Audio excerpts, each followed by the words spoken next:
find your patella, and you want to go a couple of finger breadths or approximately 3 centimeters below the inferior border of the patella. Or if you can feel the tibial tuberosity, you should be directly across from the tibial tuberosity. So this tibial tuberosity is the bump on the tibia. You may not always feel this in patients who are obese or in children. Young children don't have a well-developed tibial tuberosity. But if you can feel that, you should be directly across from that. Then you want to be at least 1 finger width or 1 centimeter medially. But I think people get confused. They say, is it 2 fingers down, 1 finger over, or 1 finger down, 2 fingers over? So I like to keep things simple. So 3 centimeters or 2 finger widths roughly. Everybody's fingers are different, but below the patella. And then just find the borders. Find the borders of the tibia between your thumb and index finger and go right in the center. You want to go right in the middle. So I'm going to get, which needle will I use here? The blue, probably, right?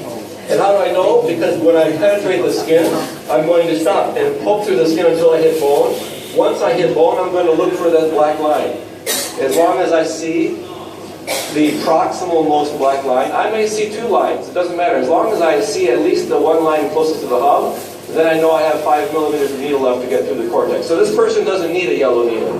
There's not much soft tissue here. So I will go in, perpendicular to the bone, gently advance, until I'm flush with the skin.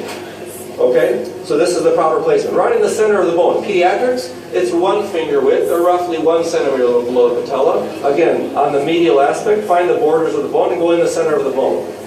Okay? Distal tibia is very similar.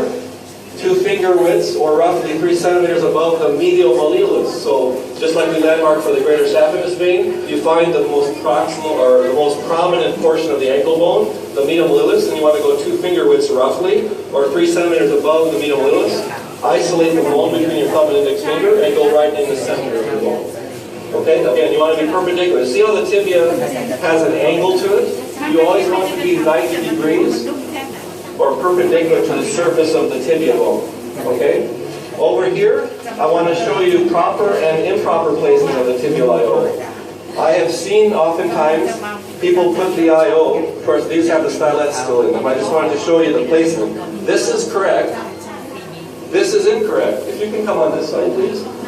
I want to show the anatomy. People forget that the tibia, this is very important, in places that feel more comfortable using the tibia for whatever reason because they haven't been accustomed to using the humerus, I've seen the tibia being placed incorrectly. Everybody thinks they can go anywhere along this bone and they will be okay.